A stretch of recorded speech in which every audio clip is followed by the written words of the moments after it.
हमारे गणेश जी से ठाकुर जी के बड़े प्रिय संबंध हैं। अभी आगे प्रसंग आएगा, लेकिन हम अभी सुना देते हैं, महाराज जी दिख गए तो। लाला की जब चोरी बढ़ गई तो यशोदा मैया एक दिना मन में विचार करन लगी, मेरो लाला अबई ते इतनो छोटो सो चोरी करन लगो। अबई लाला 3 बरस को तो है, और 3 बरस को लाला चोरी करन लगो, कहीं 3 बरस को जब बड़ो होएगा तो ये चोरी करते करते कहीं बहुत ज्यादा चोरी ना करन लगे। मेरो लाला को ब्याह कैसे होएगा? तो मैया ने कही कि मैं गणेश जी को 1.25 मन लड्डू के भोग लगाऊंगी अगर मेरो लाला चोरी छोड़ दे तो। तानपुरा थोड़ा कम कर दो भैया। मेरो लाला अगर चोरी छोड़ दे तो मैं गणेश जी को 1.25 मन लड्डू को भोग लगाऊंगी, यशोदा मैया ने कही।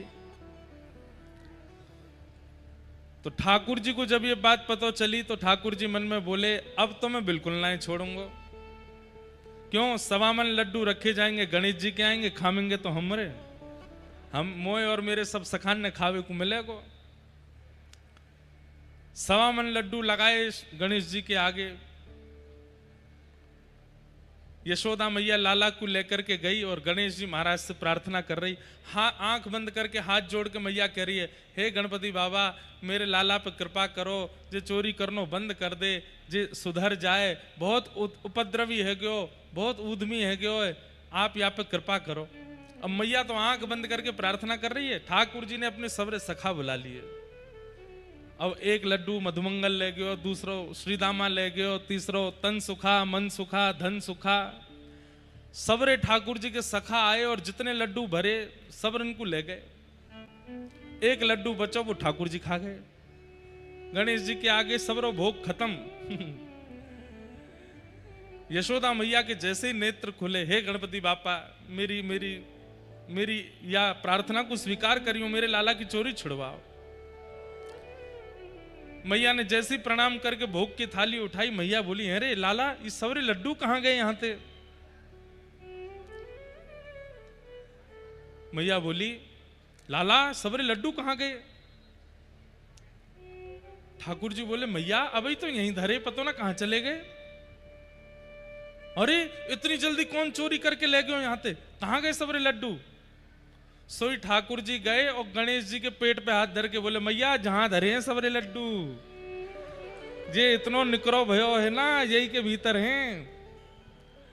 गणेश जी भी मंद मंद मुस्का रहे हैं।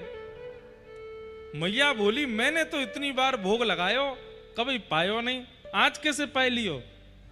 मैया तू हमेशा बिना भाव के भोग लगा देवे, आज तेरे संग मैं हो ना, तू तो आंख बंद कर रही, मैं हाथ जोड़ के प्रार्थना कर रहा हूं। मेरी मैया ने बड़ी मेहनत करके देसी घी के लड्डू बनाए, हे गणेश जी पाए लो। सो गणेश जी प्रकट है के पाए के गए मैया, और दिना तो तू सामने धर के उठाए ले, आज ठाकुर जी पा गए, आज गणेश जी पा गए। और मैया प्रसाद स्वीकार हैवे को यही तात्पर्य है कि देवता आपकी सेवा से प्रसन्न है। मैया तो नाचन लगी, बोले, गणेश जी ने मेरे लड्डू पा लिए, या को मतलब है कि आज अब मेरो लाला चोरी छोड़ देगो। लेकिन ठाकुर जी ने फिर भी चोरी नहीं छोड़ी। तो मैया बोली, गणेश जी तो सांचे हैं, लेकिन लाला तेरी चोरी क्यों ना छूट रही है? सांची बता, तू को मेरी सौगंध बादना, गणेश जी के लड्डू कौन ने पाए? तब ठाकुर जी ने सब सत्य बताया, बोले, मैया सबरे सखान के संग मैं ही पाए गए। गणेश जी तो बेचारे चुपचाप बैठे। ऐसे हमारे लाला सबन के संग आनंद करें। आपको पता है, कृष्ण लीला में सब देव पधारे, महादेव भी आए, गणेश जी भी आए, हनुमान जी भी आए, दुर्गा मैया भी आई, जगदम्बा भी, सब आए हैं, और सब छोटी छोटी लीलाएं ठाकुर जी के साथ करके गए हैं। ऐसे हमारे ठाकुर जी, जैसे गणेश जी को लड्डू बहुत प्रिय हैं, ऐसे हमारे ठाकुर जी भी खूब लड्डू भोग लगा में, खूब प्रेम से पवा में। तो आज ठाकुर जी को मंगल जन्मोत्सव भयो है। पूरे ब्रजमंडल में आनंद है रहो है। नंद बाबा को जैसे ही पता चली कि लाला भयो है, कपड़ान सहित कूद गए जमुना जी में। स्नान करके नए कपड़ा पहने, सुंदर तिलक चंदन लगायो, पीली पाग पहनी। जा जाके कान में खबर पहुंचे कि नंदरानी के लाला भयो वही नाच नाच करके उत्सव मना रहे हो। बंधुओं, ठाकुर जी के प्राकट्य की सबसे बड़ी भावना यह है कि कोई को भी यूं नहीं लग रही है कि केवल नंद बाबा के लाला भयो है, सबको लग रही है हमारे घर लाला भयो है। जन्माष्टमी को पर्व होवे भी ऐसा ही है। आज भी पूरे भारतवर्ष में 5000 कितने वर्षों से ठाकुर जी की जन्माष्टमी मनती आ रही है, लेकिन आज भी उसी उत्साह से मनाते हैं लोग। हम कभी कभी मन में विचार करते हैं कि हम जन्माष्टमी जितने आनंद से मनाते हैं उसमें हमको इतना सुख मिल जाता है, तो जब वास्तव में ठाकुर जी की जन्माष्टमी मनी होगी तब कितना सुख भयो होगा। सब ब्रजवासी नाच रहे हैं, गा रहे हैं, आनंद कर रहे हैं, दही की कीच उड़ा रहे हैं। ऐसी दही की कीच भई महाराज की एक तरफ तो यमुना जी बह रही हैं और दूसरी तरफ तट पे दही बह रही है। इतनो दूध, घी, दही आदि पंचामृत बहाए हो गए। बंधुओं, आप लोगों के मन में एक बात आ सके कि इतनो दूध, घी, दही बर्बाद कर दियो? अरे नहीं। तो बोले जिस प्रकार हम शालिग्राम भगवान को पंचामृत अभिषेक करें, ठाकुर जी को पंचामृत अभिषेक करें, ठाकुर जी के प्रकट हैवे पर मानो व्रजमंडल की समस्त गैयान ने व्रज को अभिषेक कियो है, पंचामृत से पूरे व्रज को पवित्र कियो है। पंचामृत अभिषेक पूरे व्रज को भयो है। सब आनंद कर रहे हैं। नंद रानी यशोदा नीलमणि लाला को लेकर के सब जगह डोलें, सब आनंदित हो में देख करके। ब्रजवासी जन अपने अपने घरन पे नए नए उत्सव मना रहे हैं। तभी एक 80 साल की मैया वाने जैसी सुनी नंद बाबा के लाला भयो है, अपने विवाह के समय की पोशाक पहन करके बढ़िया तैयार है करके आई। वयोवृद्ध मैया नंद भवन के समीप जाकर के बोलने लगी, अरे भैया जी कहा भयो है? ब्रजवासी माखन के गोला बना बना करके एक दूसरे पर टक टक के मार रहे हैं। मैया ने जैसे कि कहा भयो है, सोई माखन को गोला मुंह में है कि सटाकते पेट में चलोगो। मैया ने जीवते अपने होठ साफ कियो, बोले अरे भैया अब तो बताओ कहा भयो? ब्रजवासी बोले मैया तेरो मुंह चीकनो हैगो तो ना पतो चली कहा भयो? अरे नंद जी के लाला भयो है। अरे अरे विधाता, ऐसे लाला तो रोज ही होयो करें, हमारे नंद बाबा के तो रोज ही लाला होयो करें, ऐसो ही आनंद मने, ऐसो ही सुख मने। सब ब्रजवासी सुख में समा नहीं रहे हैं, ऐसा सुख मन रहा है। और बंधुओं, सुख नहीं कहेंगे, आनंद कहेंगे। क्यों? क्योंकि सुख की तो एक अवधि है, वहां से ऊपर सुख दुख जैसो प्रतीत होने लगे। लेकिन आनंद, आनंद तो अपनी सीमा पार कर जाता है, उसके बाद भी अतिशयोक्ति नहीं लगता। संसार के बहु व्यंजन, उनकी एक सीमितता है, उनकी एक मर्यादा है, वो उतना ही प्रिय लग सकते हैं। लेकिन भगवत संबंधी वस्तु का तो जितना सेवन किया जाए वो उतना सुख प्रदान करते हैं। ब्रजवासी आज सब बड़े आनंद में हैं, सब नाच रहे हैं, गा रहे हैं, उत्सव मना रहे हैं। अवाद्यंत विचित्राणि वादत्राणि महोत्सवे। शुकाचार्य जी वर्णन करते हैं कि ब्रजवासी जन विचित्र विचित्र वाद्य बजा रहे हैं। जैसे बहाने ढूंढते हैं ठाकुर जी के जन्मोत्सव मनाने के।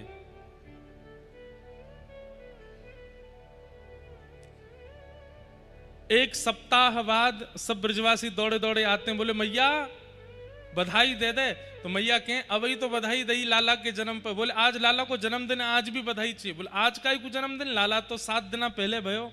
बोले मैया आज 7वां दिन है ना, वही दिन दोबारा लौट के आयो, हमारे आज भी जन्मदिन है। तो हर सप्ताह ठाकुर जी का जन्मोत्सव मनता है। और फिर जब हर महीने की अष्टमी तिथि आती है तब अष्टमी तिथि पे फिर नाचते हैं ब्रजवासी। बोले क्यों? बोले आज लाला 1 महीना को हैगो, आज लाला 2 महीना के हैगो, मैया बधाई दे, आज लाला 1 महीना को हैगो। कुछ दिन बाद रोहिणी नक्षत्र आ जाता है, फिर ब्रजवासी सब नाचते हैं। बोले आज लाला मैया रोहिणी नक्षत्र आयो, आज फिर बधाई दे। बहाने ढूंढ ढूंढ करके सब ठाकुर जी का उत्सव मना रहे हैं। किसी आनंद को मनाते मनाते मन में यह आ जाए कि बस अब बहुत हो गया, विश्राम करते हैं, तो समझना उसमें संसारी कोई भावना थी। लेकिन जिस क्रिया को करते करते बस ये लगे ये कभी विश्राम ना हो, चलता रहे चलता रहे चलता रहे, समझो वही भगवत उत्सव है जिसमें कभी विश्राम की इच्छा ना हो। आज कथा का 5वां दिन है, कल 6वां दिन है और परसों विश्राम। परसों जब विश्राम होगी तो कितनों के, किसी का भी मन नहीं होगा कि विश्राम हो। सबके मन होंगे कि और है जाए महाराज जी, और है जाए। कई जगह तो कथा होती हैं। एक जगह हमारी कथा हुई, वहां जो यजमान थे बोले महाराज जी अगली कथा में 4 दिन हैं, अभी बीच में 2 दिन और कथा बढ़ा दो। मैंने फिर 9 दिन की कथा करी तो उसके अगले साल की भी दे दो। 5 साल की तो डेट लिखवा ली। बोले ये कहीं नहीं जाएंगी, ये मेरी हैं, आपको आना है, कथा सुनानी है। कहने का अभिप्राय, विवाह उत्सव भी जब पूर्ण होता है ना तो घर के लोगों को थोड़ा सुख मिलता है कि चलो अब थोड़ा आराम करेंगे। भाई 6 महीना ते हमारी कमर टूट गई है। लेकिन विवाह जितनी ही हालत कथा कराने वालों की भी होती है, ऐसी कमर टेढ़ी हो जाती है महाराज 6 महीना से लगे हैं ये। लेकिन कथा के बाद किसी का मन नहीं होता कि विश्राम हो जाए, सबका लगे चलती रहे, बस होता रहे, ये क्रम बना रहे। इसीलिए इसको आनंद कहते हैं। विवाह का क्रम सुख हो सकता है पर भगवत संबंधी क्रम तो आनंद होते हैं, और आनंद उससे मन कभी भरता नहीं। ब्रजवासी सब उत्सव मना रहे हैं और उत्सव मना मना करके गा रहे हैं, धन्य घड़ी जब होए यशोदा मैया कह के बोले, धन्य घड़ी जब होए यशोदा मैया कह के बोले, नूपुर बांध दो चरणन में घुटमन डोले, नूपुर बांध दो चरणन में घुटमन डोले, पकड़े बाबा की उंगरिया तेरो ललना, पकड़े बाबा की उंगरिया तेरो ललना, जुग जुग जीवेरी यशोदा मैया तेरो ललना, जुग जुग जीवेरी यशोदा मैया तेरो ललना। सब ब्रजवासी नाच रहे हैं, गा रहे हैं। 6 दिना भय तभी पूतना राक्षसी आ गई, रूप बदल करके आई है, अत्यंत सुंदरी बनकर के आई है पूतना। मैं श्रोताओं को समझाया करता हूं कि जब आप भक्ति के पथ पर चलने लगते हैं तो सबसे पहली बाधा पूतना के रूप में आती है। कैसे? भक्ति मार्ग में जब आप चलने लगते हैं तो उस समय सबसे पहली बाधा पूतना कैसे आती है कि कुछ समय तो आपका मन भजन में बहुत लगता है। जब नए नए भजनानंदी बनते हैं तो कुछ समय तो मन बहुत लगता है, पर कुछ समय बाद मन विचलित होने लगता है, ध्यान भटकने लगता है। ठाकुर जी की सेवा में ऐसे भावना आने लगती है कि अब कर तो ली, बहुत करी, अब थोड़ी देर हल्की कर लें। तो जब नए नए ठाकुर जी घर पे आते हैं तो दिन में भोग लगाओ, दोपहर में प्रसादी बढ़िया प्रेम से पवाओ, रात्रि का शयन अच्छे से कराओ, ये वाला इत्र लगाओ, ये वाला श्रृंगार करो, ये वाली पोशाक पहनाओ। लेकिन जैसे ही 1-2 साल निकल जाते हैं तो फिर सेवा में भी कटौती होने लगती है। अब ठीक है पुरानी पोशाक ही पहना दो ठाकुर जी को, पिछली साल जन्माष्टमी वाली ही पहना दो, अब बहुत हो गए, अब बार बार थोड़ी खरीद के लाएंगे।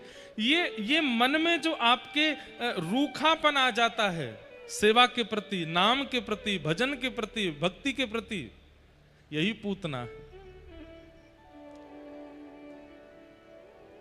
अरे सेवा तो वो माने कि हर दिन मन में भाव आए कि नहीं कल से भी सुंदर हो, आज की जो सेवा है कल इससे भी सुंदर हो, कल की जो सेवा परसों उससे भी सुंदर हो।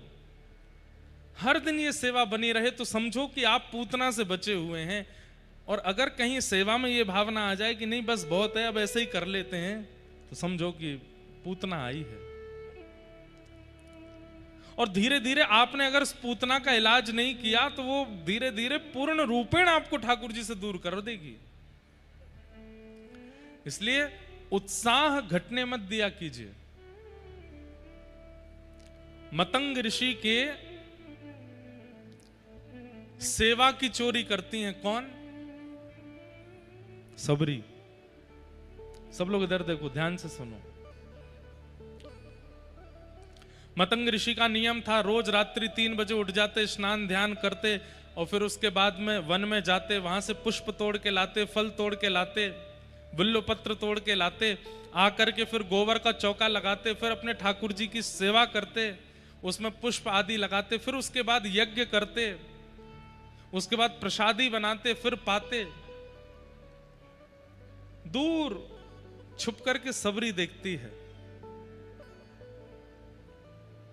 और उसने इतने भाव से देखा कि मतंग ऋषि कौन से पुष्पों का प्रयोग करते हैं, कौन से फलों का प्रयोग करते हैं, कैसी सेवा करते हैं।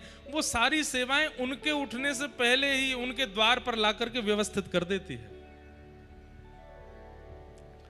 मतंग ऋषि जब अपने भवन से बाहर निकलते हैं तो देखते हैं वैसे ही पुष्प जैसे हमारी सेवा में आते हैं, वैसे ही फल, वैसे ही सब लकड़ियां, सब कुछ वो सब व्यवस्थित।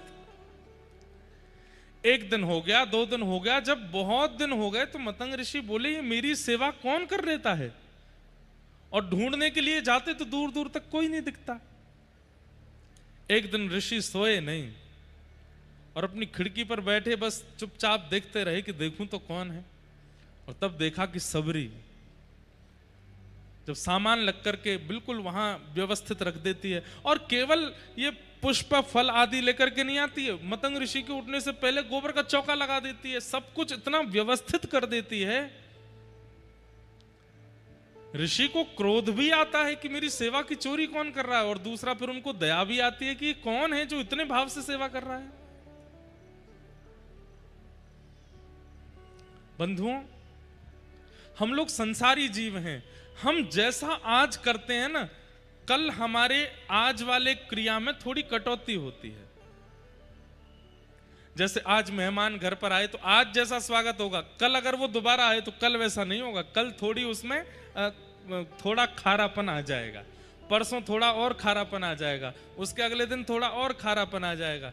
और बार बार ही वो आते रहे तो फिर हम पूछेंगे भी नहीं, गेट पे भी नहीं जाएंगे। अब गेट खुला है, भीतर आ जाओ, चुपचाप अपने आप ही आ जाओ।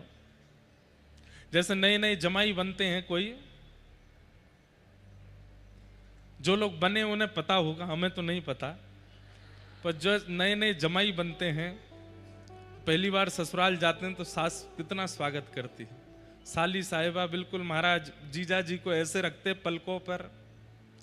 लेकिन जब जीजा जी 1, 2, 3, 4, 5 साल पुराने हो जाते हैं, फिर जीजा जी आके बाहर फोन कर रहे हैं, अरे कोई गेट तो खोल दो।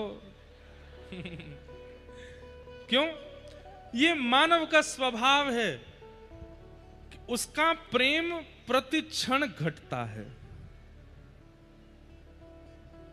हर दिन घटता है। और कहीं ना कहीं हमारी यही व्यवस्था, यही अवस्था ठाकुर जी की सेवा में भी होती है। वहां पर भी हमारा जो उत्साह है प्रतिदिन घटता रहता है। लेकिन अगर यहां बैठा कोई व्यक्ति ऐसा है जिसकी सेवा भी नहीं घट रही है, जिसका उत्साह भी नहीं घट रहा है, ठाकुर जी के प्रति प्रेम भी नहीं घट रहा है, प्रतिदिन ऐसा लगता है कि नहीं आज और बढ़िया, और तो वो बस इस भाव को छुपा के रखे, नजर ना लगे आपको, क्योंकि ये भाव सबके चित्त में नहीं होते। नित्य नूतन, नित्य विशेष सेवा का भाव सबके चित्त में नहीं होता। मतंग ऋषि कहते हैं मेरी रोज सेवा कर जाती है और पहले दिन से और ज्यादा अधिक अच्छी करती है, ये अधिकारिणी है। और सबरी को एक दिन उन्होंने पकड़ लिया और पकड़ के बोले कि अच्छा तुम हमसे बिना पूछे सेवा करती हो।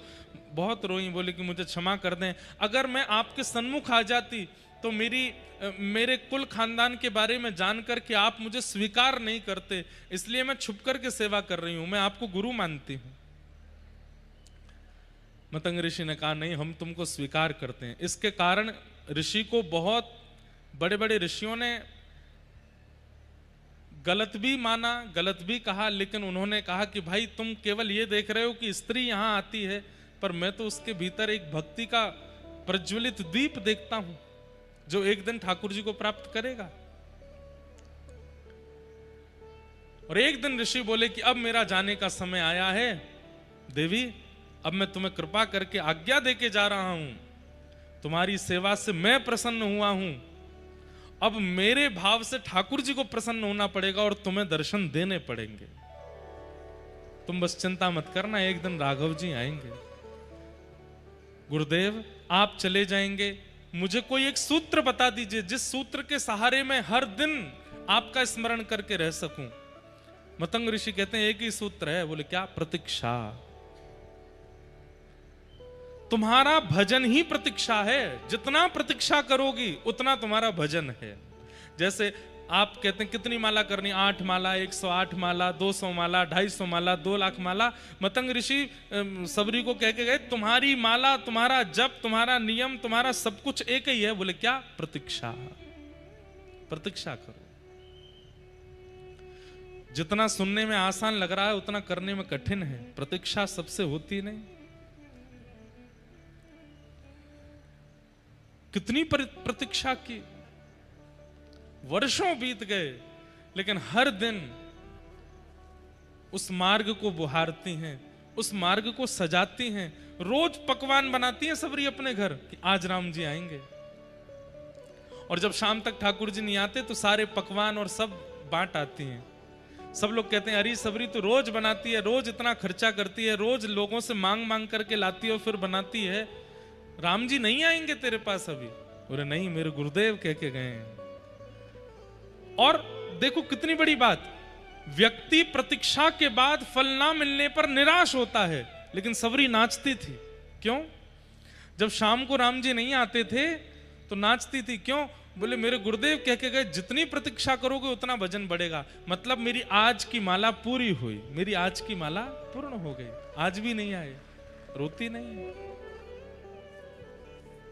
वर्षों बाद जब राघव जी दंडक वन में पधारे, जितने ऋषि महात्मा रहते थे सबने अपने आश्रमों को सजाया और सब सबरी को व्यंग कसते थे कि तेरे यहां राम जी नहीं आएंगे, तूने एक ऋषि का आश्रम बर्बाद कर दिया, तूने ऐसा कर दिया, तूने ऐसा कर दिया, तू तो ऐसे कुल खानदान की है, तेरे यहां नहीं आएंगे। और एक घटना और हुई थी, जिस सरोवर से सबरी जी जल भर के लाती थी, कुछ दिन बाद उस सरोवर में कीड़े पड़ गए थे, तो वो सरोवर किसी को नहाने पीने योग्य भी नहीं बचा। उस पर भी सब लोगों ने सबरी जी पर ही लांछन लगाया, तुम्हारे स्पर्श के कारण ऐसा हुआ है। लेकिन सबरी जी को केवल एक ही आशा थी कि मेरे गुरुदेव कह के गए कि राम जी आएंगे। जैसे ही राम जी ने दंडक वन में प्रवेश किया, सारे आश्रम सजने लगे, वेद ध्वनि निकलने लगी, ऋषि अपने अपने आसनों पर बैठ गए। बोले राम जी तो हमारे यहाँ आएंगे, इनकी तपस्या 1000 वर्ष की है, इनकी तपस्या 2000 वर्ष की है, इनकी तपस्या इतने वर्षों की है। लेकिन राम जी जाते हैं और हर आश्रम के द्वार पर जाते हैं। ऋषि कहते हैं आहा आपका कल्याण हो, जय हो राघवेंद्र सरकार, आपका मंगलमय हो। सब ऋषि आशीर्वाद देते थे। राम जी प्रणाम करके कहते थे, बोले मैं आपसे एक पता जानना चाहता हूं। बोले क्या? वो सबरी जी की कुटिया कहाँ है? जो ऋषि मना करते थे कि सबरी तेरे यहाँ राम जी नहीं आएंगे, उनके यहां जाकर के राम जी पूछते थे सबरी की कुटिया कहाँ है। और जब सबरी के यहां गए, सब अपने आश्रमों में खड़े खड़े देख रहे थे, झूठे बेर खा रहे हैं ठाकुर जी सबरी के। किस भाव का फल मिला है सबरी को? हर दिन प्रेम न घटने का। हमारा प्रेम घटता है, हमारा उत्साह घटता है, हमारी सेवा घटती है, हमारी लगन घटती है, पर सबरी की वो लगन, उत्साह, प्रेम घटा नहीं है, हर दिन बढ़ा है। और आज ऐसा फल दिया ठाकुर जी ने। सबरी के यहाँ गए तो सबरी कहती है कि कहीं खट्टे बेर ना हो तो स्वयं चख करके खिलाती है कि मीठे हों। राम जी पाते हैं। हमारा प्रेम ऐसा नहीं है। हमारा प्रेम तो घटने वाला है हर दिन। हमारा ये एक प्रकार से आप ये कह सकते हैं कि ये एक आपका टेस्ट है। जैसे ब्लड टेस्ट होता है, आपके ऑर्गन्स के टेस्ट होते हैं, बॉडी टेस्ट होता है, ऐसी भजन का भी एक टेस्ट होता है। क्या? अगर आपका उत्साह घट रहा है इसका मतलब भजन कर नहीं रहे हो, इसका मतलब दंभ है चित्त में।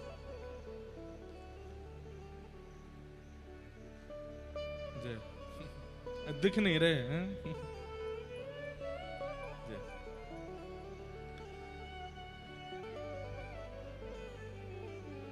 महाराज जी को दिखाई नहीं दे रहे तो महाराज जी नीचे विराज गए और हमारे प्रभु जी भी नीचे बैठ गए। देखो ऐसे होते हैं श्रोता। आप लोगन की तरह नहीं, या मैं कोनी मार या के बालन ने खींच पीछे कर नीचे बैठ चिल्ला रहे किल्ला रहे,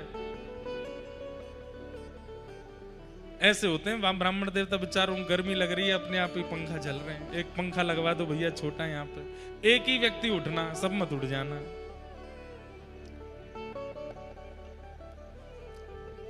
सह रहे हैं बेचारे, इनको मिलेंगे ठाकुर जी अवश्य। तो मैं क्या कह रहा था, हमारा प्रेम, हमारा उत्साह घटता है।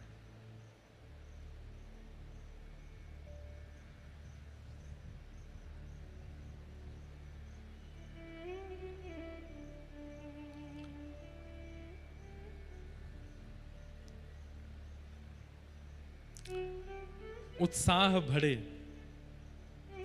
तो समझो कि भजन बन रहा है और भजन के साथ साथ चित्त के विकार नष्ट हो रहे हैं। अगर वो विकार अभी भी चित्त में हैं तो उत्साह घटेगा, बढ़ेगा नहीं।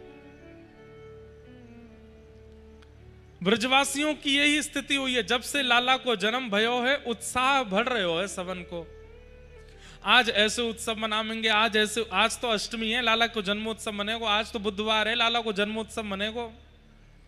अरे मैया आज तो मंगलवार है, लाला को मैया के मंगलवार को काई को उत्सव होएगो। बोले मैया तेरे लाला ने आंख तो मंगलवार को खोली ना, वाको उत्सव मनेगो। हर मंगलवार को आंख खोलवे को उत्सव।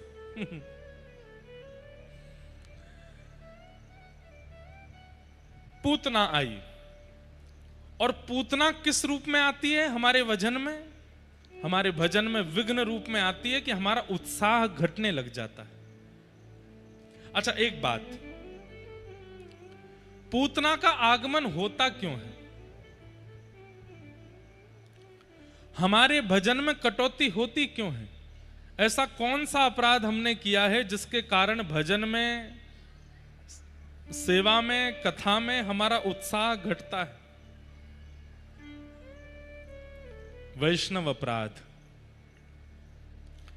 भक्त अपराध, वैष्णव अपराध। मान लीजिए कोई संत आपको मिले खरगोन में, और उन संत से जब आप मिले तब तो बहुत प्रेम से मिले, लेकिन 2-4 दिन बाद आपके मन में आया कि यार वो संत महात्मा हमको मिले थे, हमें लगता है वो इतने अच्छे हैं नहीं जितने अच्छे दिखा रहे थे। हो गया वैष्णव अपराध। हम ओमकारेश्वर गए थे, महादेव की पूजा कराने वाले पंडित जी, हमें लगता नहीं है वो ज्यादा ज्ञानी थे। हो गया वैष्णव अपराध। हम वृंदावन गए थे, बिहारी जी का दर्शन करके हमको लगा ये बिहारी जी तो ऐसे ही सब जगह इतनी ख्याति हो गई, बिहारी जी में इतना विशेष कुछ है नहीं। हो गया अपराध। व्रजवासियों के प्रति, संतों के प्रति, ब्राह्मणों के प्रति, विप्रों के प्रति, भगवत भक्तों के प्रति सूक्ष्म से सूक्ष्म भी भावना आपके मन में आती है कि ये श्रेष्ठ नहीं है, वही अपराध है। और उसी के कारण भजन घटता है, पूतना आती है। इसलिए हमारी प्रार्थना, कोई यदि आडंबर भी कर रहा है ना, तो भी आप उसको प्रणाम ही करो। आप अपने मन में उसके प्रति दुर्भाव मत लेकर के आओ। ठाकुर जी देख लेंगे अगर कोई आडंबर कर रहा होगा, नाटक कर रहा होगा। आपके पास अधिकार नहीं है उसकी स्थिति को आकलन करने का। आज सुबह प्रेस वार्ता हुई, उसमें हमसे बार बार यही पूछा जा रहा, संत ऐसे क्यों करते हैं, वक्तागणों के कथाओं में ऐसा क्यों होता है, ऐसा क्यों। देखिए, आप उनको वैष्णव ही मानो, आप उनको वक्ता ही मानो, आप उनको संत ही मानो, आप उनमें यदि दुर्भाव और दोष देखने लग जाओगे तो आपसे अपराध बनेगा। आप कहेंगे महाराज जी ऐसे तो फिर किसी का विरोध ही नहीं होगा, सब गलत से गलत करते जाएंगे। देखो हमारी एक बात, कोई व्यक्ति गलत करता है और कोई व्यक्ति आडंबर पाखंड करता है, लेकिन आप फिर भी उसके प्रति श्रद्धा रखते हो, उसके प्रति आस्था रखते हो, जानते हुए भी आस्था रखते हो, तो आपकी आस्था उस व्यक्ति को सुधार देगी, आपकी आस्था उस व्यक्ति के चित्त से आडंबर को नष्ट कर देगी। यह बात आपको माननी पड़ेगी। इसलिए वैष्णवों के प्रति अपराध मत करो। पूतना आई, इतनी सुंदर बनकर के आई कि सब पूतना को देखते रह गए। नंद घरानंद भयो जय कन्हैया लाल की, सब नाच रहे हैं, गा रहे हैं, उत्सव मना रहे हैं, लेकिन पूतना के आते सब उसको देखने लगे। इसकी चाल देखो, इसकी ढाल देखो, कितनी सुंदर है। और यही तो पूतना करती है, भजन में विघ्न, उत्सव में विघ्न, कथा में विघ्न, नाम जप में विघ्न, ये जो भी विघ्न आते हैं भगवत सेवा में, वही पूतना है। सब ब्रजवासियों को अपनी ओर मोहित करती हुई जैसी पूतना नंद भवन में गई, यशोदा मैया ने पूतना की ओर देखा। यशोदा मैया के चित्त में आया, इतनी सुंदरी आई है, अरे विधाता तेने कछु दिना पहले मेरो लाला भेज दिया होता तो यही ते ब्याह कर देती अपने लाला को, इतनी सुंदर। और पूतना से वार्ता करते हुए फिर मैया ने लाला को पूतना की गोद में दिया। अब यहां पे एक प्रश्न आता है, बहुत ध्यान से सुनिएगा।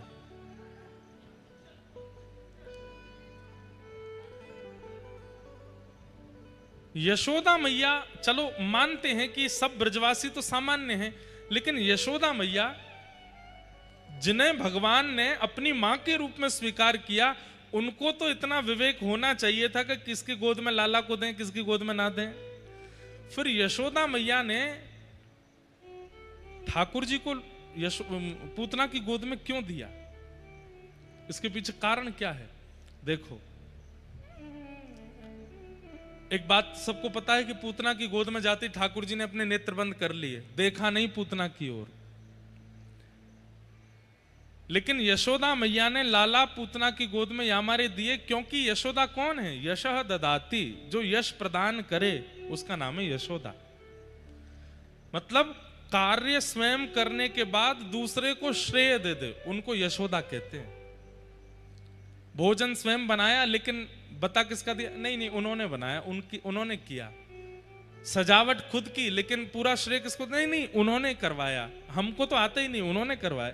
इस प्रकार की भावना जिन लोगों की होती है उनको क्या कहते हैं? यशोदा, जो दूसरों को यश देते। यशोदा मैया आचार्या हैं। उन्होंने मन में विचार किया कि पूतना राक्षसी है, रूप बदल करके आई है, ठाकुर जी के दर्शन की अधिकारिणी नहीं है, ठाकुर जी के स्वीकार की अधिकारिणी नहीं है। लेकिन जब इतने समीप आ गई है तो इसके दोषों का चिंतन करके मैं भगवान को इससे दूर क्यों रखूं? भले ही ये दोषी है, लेकिन समीप आई है तो ठाकुर जी को इसकी गोद में देना चाहिए, आचार्य भाव से। यशोदा कौन है? आचार्य। आचार्य की सन्निधि में जब जीवात्मा जाता है तो जीवात्मा दोष युक्त ही होता है, पर आचार्य कृपा करते हैं, भले ही इसमें दोष हैं, हे ठाकुर जी भले ही ये दोष युक्त है, पर आप फिर भी इसके पास जाके इस पर अनुग्रह करो। इसलिए यशोदा मैया ने ठाकुर जी दिए। भले ही पूतना अधिकारिणी नहीं है, लेकिन इतने समीप आ तो गई है, और इतने समीप आकर के भी ठाकुर जी नहीं गए, तो ये कैसी भक्त वत्सलता, कैसी कृपा। इसलिए ठाकुर जी दिए। पूतना की गोद में ठाकुर जी दे दिए। भगवान ने अपने दोनों नेत्र बंद कर लिए, नहीं देखा पूतना को। क्यों? दो कारणों से ठाकुर जी ने नहीं देखा। पहला कारण, पूतना अपने वास्तविक रूप में नहीं आई है, रूप बदल करके आई है। और दूसरा कारण, पूतना भजनानंदियों के भजन में विघ्न डालती हुई आई है। समझ में आई बात? दो लोग ऐसे हैं जिनको ठाकुर जी नहीं देखते। पहले वो जो अपने रूप को परिवर्तित करते हुए घूमते हैं, जैसा उनका रूप स्वभाव गुण है वैसे नहीं रहते हैं, उसको छुपा करके घूमते हैं तो राक्षस लेकिन बने घूम रहे महात्मा, हैं तो व्यसनी पर बने घूम रहे महासात्विक। ऐसे लोगों को ठाकुर जी नहीं देखते। हैं तो लोभी, हैं तो क्रोधी, लेकिन दिखाएंगे कि हम तो बहुत सौम्य हैं, हमें तो गुस्सा आता ही नहीं, मन ही मन फूटे जा रहे हैं। हैं तो कामी, लेकिन दिखाएंगे ऐसे कि वो तो उनसे बड़ा कोई ब्रह्मचारी नहीं है। ऐसे लोगों को ठाकुर जी नहीं देखते। आप कहोगे तो महाराज जी क्या करें, अपने दोष को सब जगह दिखाते घूमें कि देखो हम तो ये हैं, हम तो ये नहीं। सबको दिखाते मत घूमो, लेकिन उस पर पर्दा डालते हुए भी तो मत घूमो। क्रोधी हैं तो हैं, ठाकुर जी के सामने जाके नित्य प्रार्थना करो, नाथ मेरा क्रोध कम कीजिए, मुझे क्रोध करना अच्छा नहीं लगता। कामी हैं, ठाकुर जी से प्रार्थना करो, हे नाथ कृपा कीजिए, मेरे अंदर ये दोष बहुत ज्यादा उछाल मार रहा है, इसको घटा दीजिए। मेरा भजन, मेरा जप इसीलिए है कि मेरा दोष नष्ट हो। इससे क्या हुआ? आपने स्वीकार किया और ठाकुर जी के सामने प्रस्तुत किया। ठाकुर जी इससे प्रसन्न होते हैं। व्यक्ति मंदिर में जाता है, कभी अपने दोष बोलता है? सदैव जाकर के ठाकुर जी से कहेगा, हे नाथ ये बनवा दीजिए, ये करवा दीजिए, वो करवा दीजिए, ऐसा करवा दीजिए, वैसा करवा दीजिए। ठाकुर जी कहते हैं ये सब करवा दीजिए, और जो पहले से रोग तेरे अंदर हैं उनके बारे में तूने कहा नहीं। मतलब वैद्य के पास जाकर के आप ये औषधि मांग रहे हो कि ऐसी औषधि दो मुझे भूख लगने लग जाए, ऐसी औषधि दो मैं कुछ भी खाऊं मेरा वजन ना बढ़े, ऐसी औषधि दो मैं ये कर लूं, मैं वो कर लूं, मेरे अंदर ताकत आ जाए, मेरी इम्यून पावर तेज हो जाए। वैद्य कहेगा वो सब तो ठीक है, पहले ये तो बताओ तुम्हारा कोलेस्ट्रॉल वगैरह तो नहीं बढ़ा हुआ है, शुगर तो बढ़ा हुआ नहीं है, लिवर फंक्शन ठीक तो कर रहा है, पेट ठीक है ना, लंग्स में कोई दिक्कत तो नहीं है। आजकल के डॉक्टर चेकअप करा लेते हैं तो चेकअप में सब निकल आता है। पहले के रोग जब तक दूर होंगे नहीं, आप अधिक औषधि कैसे मांग सकते हैं ठाकुर जी से? हम लोग यही करते हैं, हम जाकर के केवल मांगते हैं। ठाकुर जी कहते हैं पहले अपने रोग तो ठीक करो। क्रोध है, लोभ है, ईर्ष्या है, द्वेष है, इतना सब कुछ तुम्हारा बिगड़ा हुआ है मन में, उसको तो पहले स्वस्थ करो। पूतना को दो कारणों से ठाकुर जी ने नहीं देखा। पहला, रूप बदल के आई। दूसरा, रूप बदल के आई तो आई, जितने लोग उत्सव मना रहे थे सबका उत्सव छुड़वाती हुई आई है। ठाकुर जी ने नहीं देखा। और जैसे ही पूतना के गोद में जाके भगवान ने नेत्रबंद किए, पूतना ने अपना पयोधर भगवान के मुख में दिया। ठाकुर जी ने पहले तो उसके रस तत्वों को पिया, पुण्यों को पिया, पापों को पिया, विष को पिया, और अंत में प्राणी समम रोष समन्वितो पिबत, उसके प्राणों को पीने लगे। और जैसे ही प्राण पिए, पूतना अपने वास्तविक रूप में प्रकट हो गई और विशाल विकराल रूप धारण कर लिया। सामुंच मुंचाल मिति प्रभाषिणी, ठाकुर जी को पकड़ करके दूर करने लगी। लेकिन जैसे कोई डाल वृक्ष को पकड़े होती है, कितना भी खींचो अलग नहीं होती है, ऐसे ही ठाकुर जी ने उसके पयोधर को पकड़ा हुआ है। खूब प्रयास करने पर भी ठाकुर जी जब दूर नहीं हुए, अरे बालक छोड़, अरे बालक छोड़ चिल्लाने लगी। हमारे पूज्य पिताजी कहते हैं पूतना को देख करके ठाकुर जी बोल पड़े। 6 दिन के ठाकुर जी बोल पड़े। कहा बोले? मौसी जी हम पे तो पकड़ वो ही आवे, छोड़ वो ना आवे। और जो एक बार पकड़ में आ जाए ना, वाकू फिर ठिकाने लगा के छोड़े हम। भक्त आ जाए तो वाकू चरणंते लगा के छोड़े, और राक्षस आ जाए तो वैकुंठ पहुंचा के छोड़े। कहते हैं पूतना के प्राण यहां मारे निकल गए कि 6 दिना को बालक बोल लो है। विशाल रूप धारण करके पूतना नंद भवन के पीछे गिरी, कितने खेत उसके नीचे चकनाचूर हो गए। अच्छा, इसमें एक हमारी लीला पूज्य नाना जी सुनाते थे हमें। नाना जी की हमारी इनकी बात हमको रह रह के याद आती है। नाना जी बताते थे, असंभवतः आज पहली बार याद आई है ये वाली बात। बोले लाला, पूतना राक्षसी अपने रूप में परिवर्तित है गई, यहां तक तो बात समझ में आवे, लेकिन वो विशाल क्यों हो गई, वो इतनी बड़ी काई को है गई। हमने कही नाना जी बचवे के काजे बड़ी भई होगी कि बड़ी है जाऊंगी तो नेक्स्ट से लाला होएगा तो लाला को खींच के दूर कर दूंगी। तो नाना जी हमारे बोले नहीं, इसके पीछे दूसरा कारण है। बोले क्या? 6 दिना के लाला है गए और इन 6 दिना में लाखों ब्रजवासियों में से 1,500-2 हजार ही ब्रजवासी हैं जिन्होंने लाला के दर्शन किए, बाकी अब भी बाहर ही खड़े हैं और प्रतीक्षा कर रहे हैं लाला के हमें दर्शन है जाएं, लाला के हमें दर्शन है जाएं। यशोदा मैया लाला को बाहर ला नहीं रही है और नियम भी है कि छठी तक बाहर आना भी नहीं चाहिए। तो ठाकुर जी मन में विचार करने लगे कि इतने सारे ब्रजवासी सब मेरी प्रतीक्षा में बाहर खड़े हैं, उनके काजे अब मोए बाहर जाना पड़ेगा और ये पूतना नेक्सी सी रहेगी, यहीं मर जावेगी, गिरेगी, ये विशाल है जाएगी तो या को बाहर जाके गिरना पड़ेगा और या के बहाने हम भी बाहर चले जाएंगे। तो पूतना की गोद से उतारते समय लाखों ब्रजवासी जो हैं सबको मेरे दर्शन है जाएंगे। मैंने कहा हाँ नाना जी ये बात तो सही है।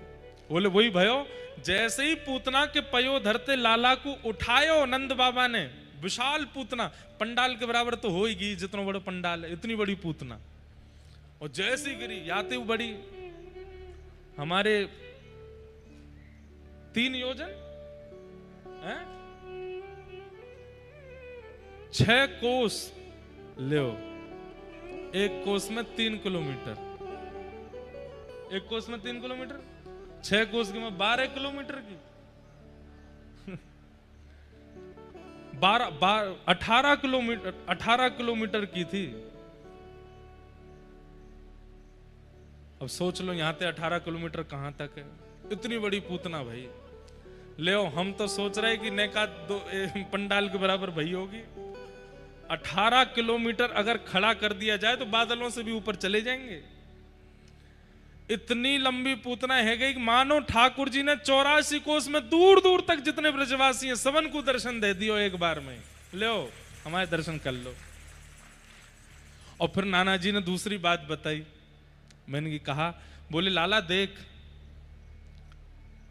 ब्रजवासीन को तो फिर भी 1 महीना और दर्शन चलते रहते तो सब ब्रजवासीन को दर्शन है ही जाते, लेकिन नंद भवन में जितनी गौशाला की गैया हैं वो मन में विचार करने लगी कि भैया ये सबरे ब्रजवासी नाच रहे हैं, गा रहे हैं और इनके स्वर और नृत्य हमको बिल्कुल अच्छे नहीं लग रहे हैं। क्यों?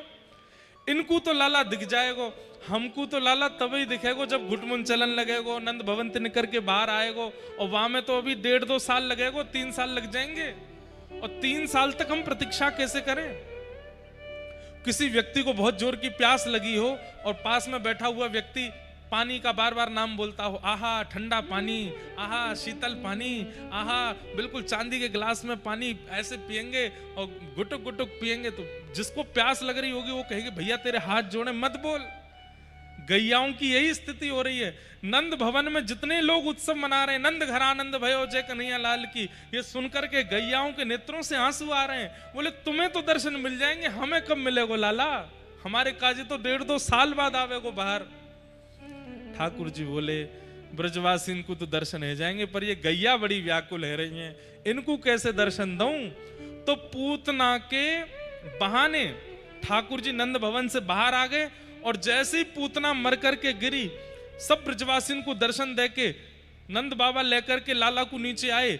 इतने में ही सब बूढ़े बुजुर्ग बोले राक्षसी तो छुप के आयो लाला, या को पहले भवन में मत लेके जाइयो, या को सबसे पहले गौशाला लेके जाओ और वहां जाकर के गैया के मूत्र से या को स्नान कराओ, गैया की पूंछ से या को झाड़ो लगाओ, वाके बाद लाला पे जितनी अला बलाएं होंगी सबरी हट जाएंगी, वाके बाद लेके जाइयो। तो 6 दिना के ठाकुर जी ने सब ब्रजवासी को दर्शन दे दिए, और पूतना ते छुबने को बहानों लगा करके गौशाला गए, सबरी गैयान को भी उत्सव मनवाए दियो।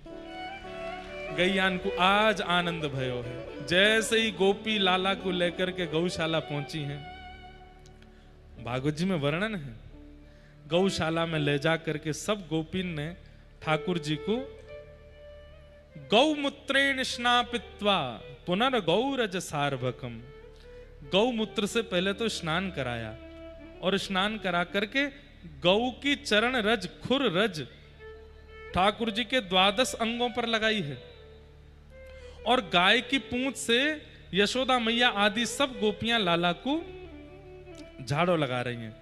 अच्छा एक बात, झाड़ा लगाते समय मंत्र कौन से बोल रही हैं? कितनी सुंदर बात है भागवत जी की।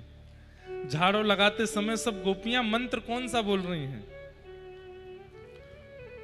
सब गोपियां क्या कह रही हैं कि गौमूत्रेण स्नापित्वा पुनर्गौरज सार्वकम रक्षाम चक्रुश्च सकृता द्वादशांगेषु नामभिः अव्यान्दजोऽङ्घ्रिमणिमास्तव जन्वथोरु यज्ञोच्युतः कटितटं जठरं हयास्य हत्केशवस्तदुरु तदिनीस्तु कंठ विष्णुर्भुजं मुखमुरु क्रम ईश्वरः कम्। गोपियां जब ठाकुर जी की भुजा पे झाड़ा लगाती हैं तो भुजा पे झाड़ा लगाते हुए कहती हैं, हे केशव भगवान हमारे लाला की भुजा की रक्षा करियो। जब ठाकुर जी के उदर पर झाड़ा लगाती हैं तो कहती हैं, हे नारायण भगवान हमारे लाला के उदर की रक्षा करियो। जब चरणों में झाड़ा लगाती हैं तो कहती हैं, हे विष्णु भगवान हमारे लाला के चरणों की रक्षा करियो। और ये झाड़े के मंत्र सुनकर के ठाकुर जी बड़ी जोर से हंस रहे हैं। क्यों? मेरो ही नाम है और मेरे नाम तो मोई ये झाड़ू लगा रही हैं, मेरे ही अंग प्रत्यंगन को प्रसन्न करने की भावना कर रही हैं। पर वास्तव में ठाकुर जी की हर लीला के पीछे एक संकेत है। और यहां संकेत क्या था? पूतना के द्वारा ठाकुर जी बाहर निकसे और बाहर निकस करके ब्रजवासी और गैयान को दर्शन दे के आए हैं। 6 दिनाते यशोदा मैया जो छुपाई के बैठी लाला को आज सबन को दर्शन है गए हैं और पूतना को वध भयो। बोल पूतना मर्दन भगवान की। ठाकुर जी ने पूतना को वध किया। अब धीमे धीमे ठाकुर जी 3 महीना के है गए और जैसे ही लाला 3 महीना के भय सोई लाला ने करवट बदली। पहली बार करवट लई है और जैसी करवट लई यशोदा मैया तो नंद बाबा ते कहने लगी, बोले मैं तो उत्सव मनाऊंगी। बोले काय बात को उत्सव? आज लाला ने करवट लई है। अच्छा एक बात बताएं, ठाकुर जी ने करवट भी रोहिणी नक्षत्र में ही लई है और रोहिणी नक्षत्र भी 3 महीना में ही आवे। तो मतलब ठाकुर जी के जन्मोत्सव के बाद पहला रोहिणी नक्षत्र जब आया तब ठाकुर जी ने करवट लई और वाह करवट उत्सव को पूरे ब्रजमंडल में मनाए हो गए। नंद बाबा सांडिल्य मुनि के पास गए। सांडिल्य मुनि तो जाके बोले, बाबा गुरुदेव कुल पुरोहित हैं, कहा बात है? बोले यशोदा जी कह रही हैं लाला को करवट उत्सव मनाना है। तो सांडिल्य मुनि जोरते हंसे, बोले करवट उत्सव जैसो कछुना है हमारे शास्त्रन में। बोले अब कह तो रही हैं, आप बताओ कहा करना चाहिए?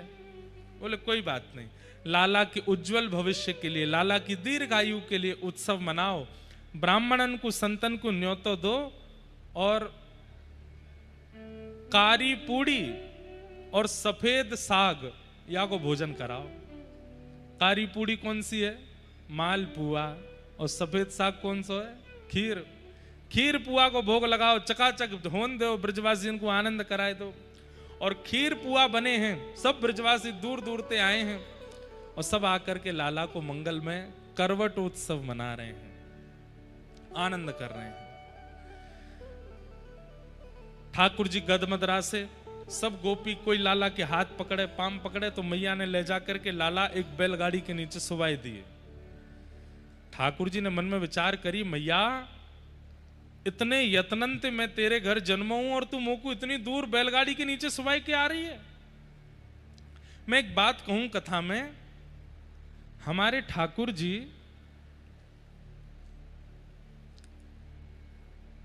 इनको अटेंशन बहुत प्रिय है। इनकी तरफ देखते रहो बार बार, ये खुश रहते हैं उससे। और देख ना सको तो इनको याद करते रहो, उससे बड़े प्रसन्न होते हैं। आप बहु व्यंजन का भोग लगाओ, बढ़िया वाला इत्र लगाओ, खूब बढ़िया श्रृंगार करो, उससे इतने प्रसन्न नहीं होते। पर इनको प्रेम भर के देखते रहो, उससे बहुत खुश होते हैं। दर्शन कैसे करने चाहिए हमको यही नहीं आता।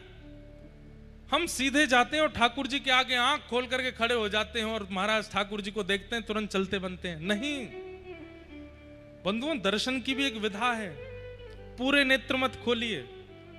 क्यों? इतने कोमल हैं ठाकुर जी, आपके नेत्रों की उष्णता उनको लगे ना। धीमे धीमे नेत्रों से दर्शन करो। और अब तो मंदिरों में इतनी भीड़ होती है, अब तो कोई नहीं, पहले झरोके होते थे, झरोके से देखते थे ठाकुर जी को, हल्का हल्का देखते थे। क्यों? अब ये तो सामान्य सी बात है। कोई व्यक्ति स्पष्ट सामने आकर के पूरी आंख खोल करके हमको देखे तो हम डर ही जाएंगे, लेकिन कोई व्यक्ति दूर खड़ा है, छुप छुप करके देख रहा है, तो उसके एक बार से देखने पर ही हमें पता चल जाता है कि ये प्रेमी है। इसीलिए सन्मुख नहीं आ रहा है, छुप के देख रहा है। पूरे नेत्र मत खोलो, थोड़े से देखो और अत्यंत शांति लियाओ अपने मस्तिष्क में, चित्त में, मन में। अत्यंत शीतलता का अनुभव करो जब ठाकुर जी का दर्शन करो, बड़ी करुणा से। और स्पष्ट सीधे मुख से भी नहीं, थोड़ा मुख तिरछा करके फिर ऐसे देखना चाहिए। ये सब दर्शन की विधाएं हैं। और एक अंतिम विधा है, अब वो तो कर सको तो ठीक है। क्या? सूखे नेत्रों से ठाकुर जी को नहीं देखना चाहिए। सजल हो नेत्र, नेत्रों में थोड़े थोड़े अश्रु बिंद हों। अब जबरदस्ती आंखन में डार मत लइयो कहीं ते। आप लोग जगन्नाथपुरी गए? जगन्नाथपुरी में वहां के पुजारी जी हैं ना, पंडा पुजारी जो बैठे रहेंगे बाहर, वो कपूर का चूना करके रखते हैं अपने पास, चूरा करके। और जैसे कोई व्यक्ति दर्शन के लिए जा रहे होते हैं उनके यहां लगा लेते हैं थोड़ा थोड़ा। दो कारण हैं, एक तो उससे नेत्र शुद्ध होते हैं, और कपूर की सुगंधी आते ही, नेत्रों में पड़ते ही, जो भी मन में विकार चल रहे होते हैं सब समाप्त हो जाते हैं। करके देख लेना, कितनी भी टेंशन में हो, चिंता में हो, थोड़ा सा कपूर ऐसे मीड़ के यहां लगा लीजिए, थोड़ा आंखों के पास इधर, अपने आप जितनी चिंता चल रही थी मन में सब थोड़ी देर के लिए शांत हो जाएगी। और दूसरा कारण, कपूर जब यहां छुआ देते हैं तो थोड़ी नेत्रों में आंसू आ जाते हैं। तो मानो वहां के पुजारी कहते हैं, ऐसे तो भैया तू इतना जड़ है कि तेरे नेत्रंते आंसू आने क्यों रहे, तो हम ही तेरे कपूर लगा देने, सजल नेत्रंते देखियो जगन्नाथ जी को, ऐसा मत देखियो। दर्शन की ये विधा है। पहला, सन्मुख बिल्कुल सामने से मत देखो, थोड़ा तिरछे होके देखो। दूसरा, थोड़े नेत्र कम कम खोलो, ठाकुर जी को कहीं हमारे नेत्रों की चोट लगे ना, धीमे धीमे देखो। और जैसे संकोच होता है ना, संकोच में देखना, ऐसे संकोच में ठाकुर जी को देखो। किस भावना से? हम योग्य तो नहीं है पर हम खड़े हैं आपके सामने। और तीसरा, सजल नेत्रों से देखो ठाकुर जी को। और चौथा, जो देखा है उसे नेत्र बंद करके अपने पलकों के भीतर छुपा लो। आहा।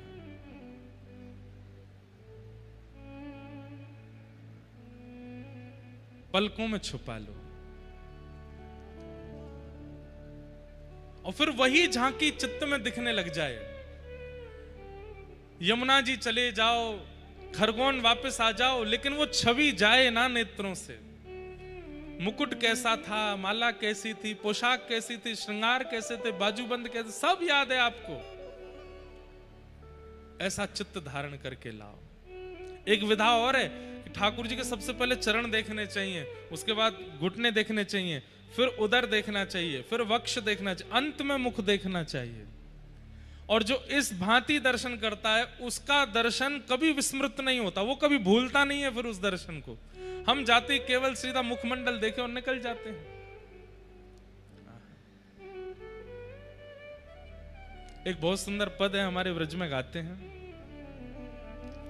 मनमोहन तुम्हें रिझाऊं हो तो है नित नए लाड़ लड़ाऊं बसा कर नैनन में छिपा कर नैनन में बसा कर नैनन में छिपा।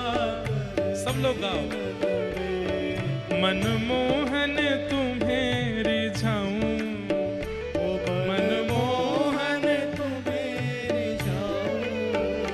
तो है नित नए लाड़ लड़ाऊं तो है नित नए लाड़ लड़ाऊं बसा कर नैनन में छिपा कर नैनन में बसा कर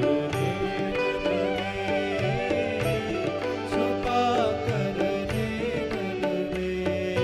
ओ गीत बन जाऊं तेरी बांसुरी के स्वर का इठलाती बल खाती पतली कमर का।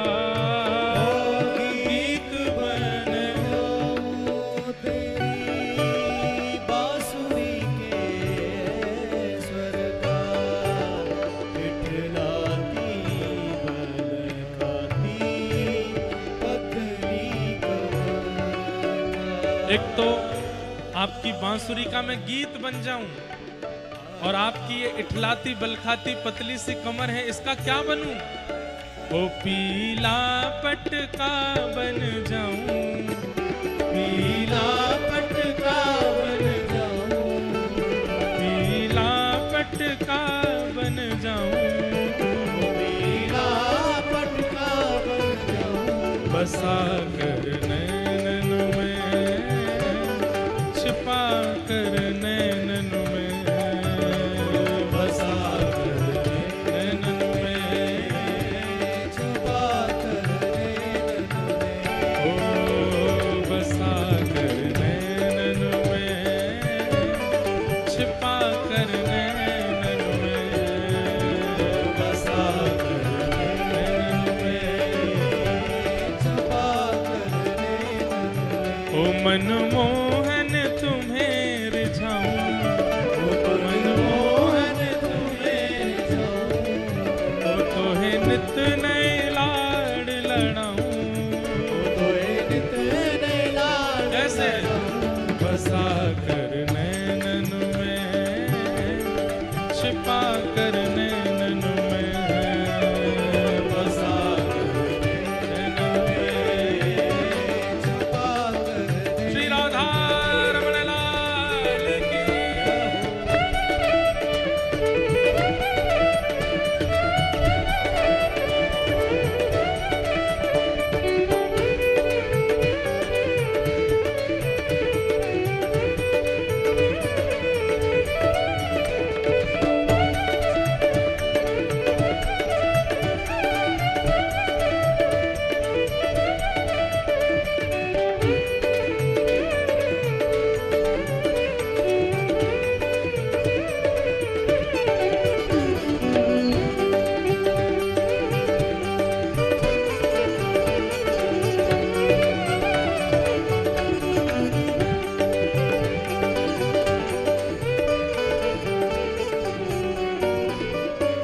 एक बात हम स्पष्ट कर दें, ठाकुर जी के जो आभूषण है ना वो कोई धातु नहीं है।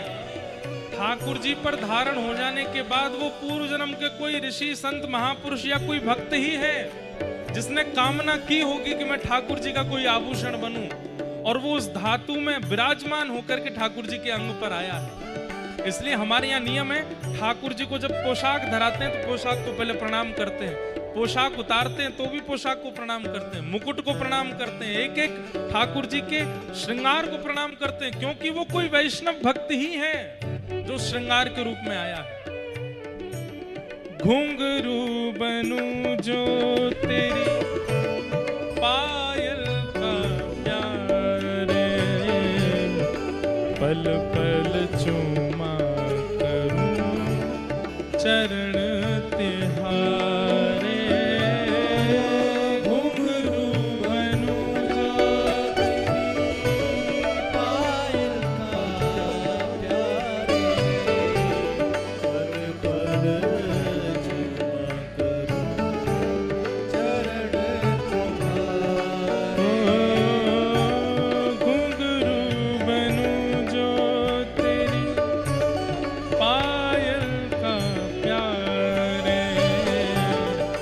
पल पल चूमा करूं चरण तिहार। ओ तेरे संग संग नाचूं गाऊं, तेरे संग संग नाचूं गाऊं, तेरे संग संग नाचूं गाऊं, तेरे संग संग नाचूं। कैसे?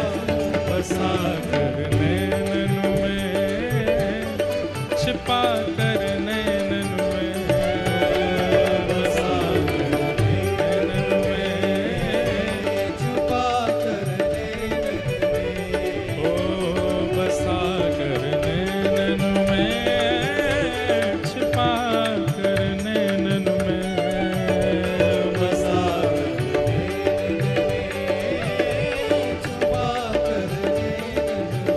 ओ मनमोहन तुझे रिझाऊं, मोहन तुझे रिझाऊं, ओ तोहे नित नए लाड लड़ाऊं, तोहे नित नए लाड लड़ाऊं। बसा कर नैनन में, छिपा कर नैनन में, बसा कर। छुपा कर नैनन श्री राधा वल्लभ लाल की।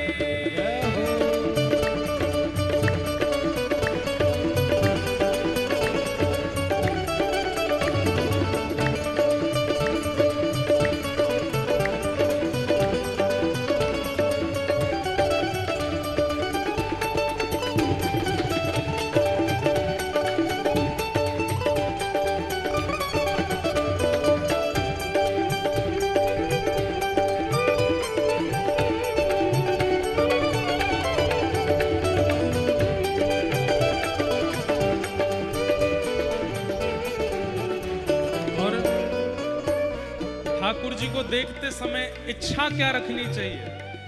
हमारी एक ही इच्छा है नाथ, क्या?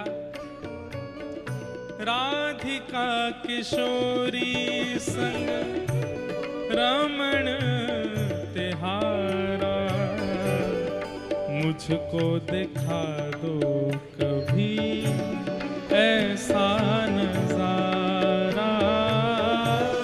राधिका संग रमण तिहारा, मुझको दिखा कभी ऐसा नजारा।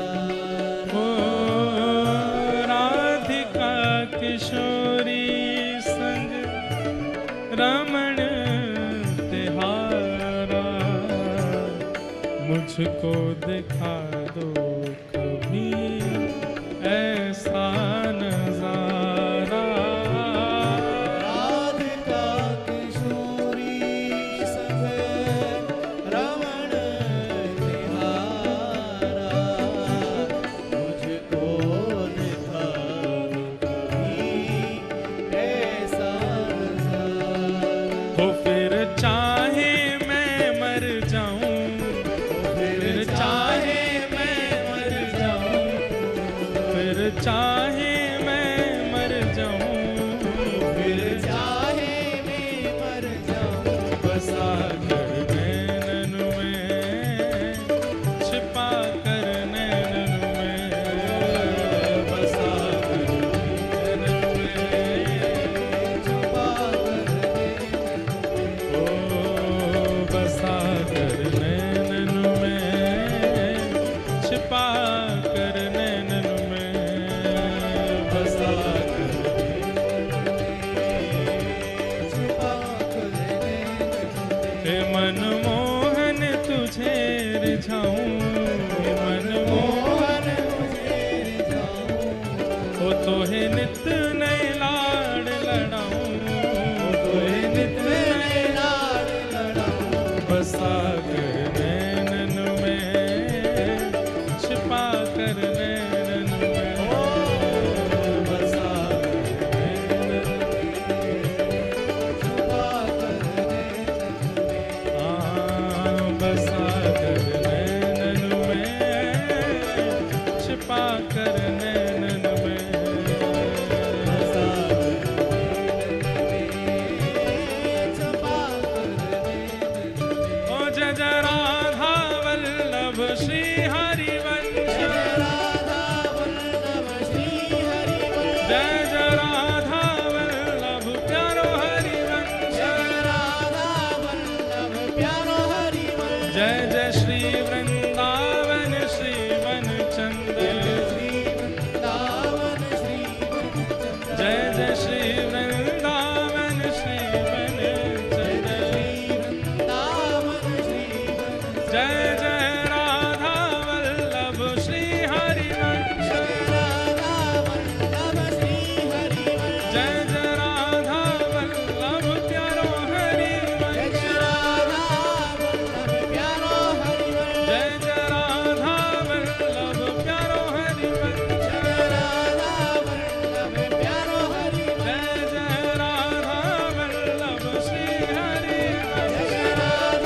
जय जय श्री वृंदावन श्री वनचंद्र जय जय श्री वृंदावन श्री वनचंद्र जय जय राधा वल्लभ श्री हरिवंश जय जय राधा वल्लभ श्री हरिवंश जय जय राधा वल्लभ श्री हरिवंश जय जय श्री वृंदावन श्री वनचंद्र ओ जय जय राधा वल्लभ श्री हरिवंश जय जय राधा वल्लभ प्यारो हरिवंश जय जय राधा वल्लभ श्री हरिवंश जय जय राधा वल्लभ प्यारो हरिवंश जय जय राधा वल्लभ श्री हरिवंश जय जय श्री राम जय जय श्री राम जय जय श्री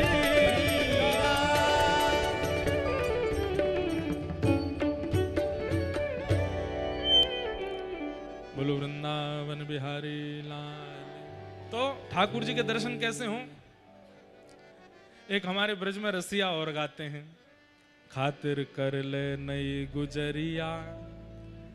लोग हमारे इतने पीछे पड़े खरगोन, ब्रज भाषा बोलो, ब्रज भाषा बोलो, ब्रज भाषा में सुनाओ कथा। पूरी कथा ब्रज भाषा में सुनाने लग गए तो फिर रह गयो काम। ब्रज भाषा तो भैया बा में केवल प्रेम की चर्चा हो, वह ज्ञान फान की बात ना निकले ब्रज भाषा में। हमारे ब्रज में गाते, अब बताओ इसका अर्थ क्या है? खातिर कर ले नई गुजरिया रसिया ठाड़ो तेरे द्वार। गोपियां कह रही हैं, अरे गोपी तेरे द्वार पे साक्षात ठाकुर जी खड़े हैं, इनकी खातिर कर ले। खातिर मतलब इनकी मेहमान नवाजी कर ले, इनको भीतर बुला ले।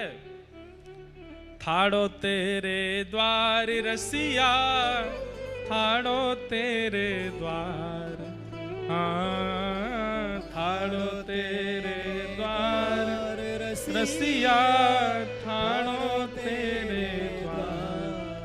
खातिर कर ले नई गुजरिया रसिया ठाड़ो तेरे द्वार। खातिर कर ले नई गुजरिया। इस रसिया में एक पंक्ति गाते हैं, कैसे गाते हैं?